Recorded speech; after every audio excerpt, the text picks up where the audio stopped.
আপনি জানেন যে বাংলাদেশে দুই কারণে বৃষ্টিপাত সংঘটিত হয়ে থাকে বর্ষাকালে। একটি হলো মৌসুমী বায়ুর সক্রিয়তা এবং দ্বিতীয়টি হলো বর্ষাকালে অনেক সময় বঙ্গোপসাগরে লঘুচাপ সিস্টেম তৈরি হয়, সেটি কখনো কখনো শক্তিমাত্রা অর্জন করে নিম্নচাপ বা গভীর নিম্নচাপে পরিণত হয় এবং সেই নিম্নচাপ বা গভীর নিম্নচাপ উপকূল অতিক্রম করার সময় ব্যাপক বৃষ্টিপাত সংঘটিত হয়।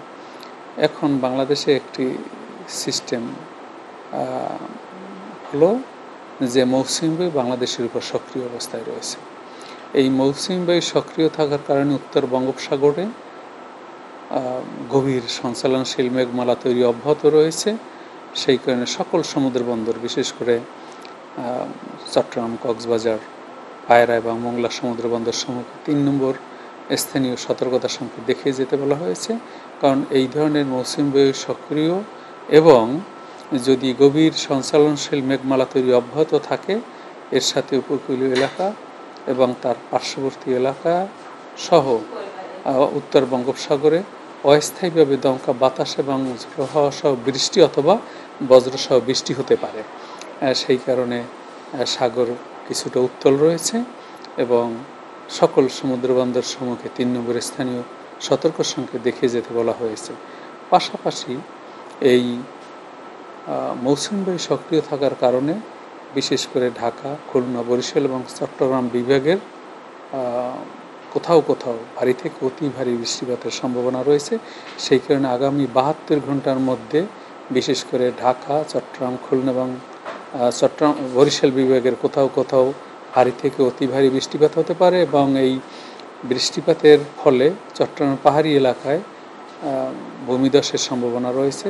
সবচেয়ে চট্টগ্রামের কক্সবাজার জেলা সবচেয়ে ঝুঁকিপূর্ণ জেলা ভূমিধসের জন্য এবং পরবর্তীতে চট্টগ্রাম এবং বান্দরবানেও মাঝারি ধরনের ঝুঁকির মধ্যে থাকবে আগামী ৭২ ঘন্টার মধ্যে।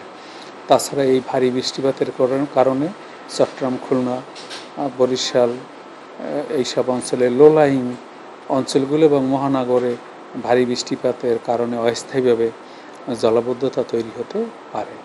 এই ধরনের পরিস্থিতি আরও 2 থেকে 3 দিন অব্যাহত থাকতে পারে। তারপর এই বৃষ্টিপাতের তীব্রতা একটু কমে যাবে। 2 বা 3 দিন বিরতি দিয়ে আবার নতুন করে আবার মৌসুমী বায়ু সক্রিয় হতে পারে, আবার নতুন করে বৃষ্টিপাত সংঘটিত হতে পারে। এ হলো মোটামুটি আবহাওয়ার সর্বশেষ পরিস্থিতি। না, সেটা তো আপনাকে বলি নাই যে বর্ষাকালে হালকা থেকে মাঝারি ধরনের বৃষ্টিপাত ডেলি একবার বা 2 বার বা 1 পশলা বা 2 পশলা বৃষ্টি হয়ে থাকে, কখনো ঝিরিঝিরি বা এলশিগুড়ি বৃষ্টি হয়ে থাকে। কিন্তু এই ৭২ ঘন্টার মধ্যে, আগামী ৭২ ঘন্টার মধ্যে বিশেষ করে ঢাকা, খুলনা, বরিশাল এবং চট্টগ্রাম বিভাগের কোথাও কোথাও ভারী থেকে অতি ভারী বৃষ্টিপাত হতে পারে। আর বর্ষাকালে জানেন যে মেঘমালা তৈরি সাধারণত অব্যাহত থাকে, ডেলি একবার বা 2 বার বৃষ্টিপাত হতে থাকে। তবে আগামী ৭২ ঘন্টার মধ্যে এই বৃষ্টিপাতের তীব্রতা একটু বেশি থাকতে পারে।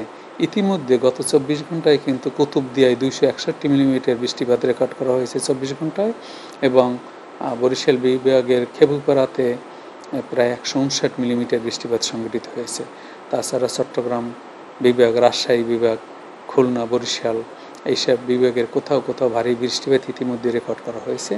আজকে উপকূলীয় এলাকায় বৃষ্টিপাত হয়েছে। আজকে সকাল 6টা থেকে 9টা পর্যন্ত কক্সবাজারে 40 মিলিমিটার বৃষ্টিপাত রেকর্ড করা হয়েছে। এটা কিন্তু ভারী বৃষ্টিপাত। তাছাড়া খুলনা, নোয়াখালী, ফেনী, বরিশাল এইসব অঞ্চলে ভোলাতে এখনও বৃষ্টি অব্যাহত রয়েছে।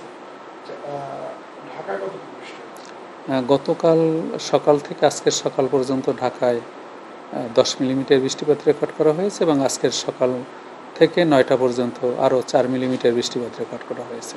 যে আগামী ৭২ ঘন্টার মধ্যে ঢাকাতেও ভারী বৃষ্টিপাত হতে পারে এবং যখন ভারী বৃষ্টিপাত হয় তখন ঢাকার কোনো জায়গায় অস্থায়ী জলাবদ্ধতা তৈরি হতে পারে। আমরা একে ওয়াটার লগিং বলি।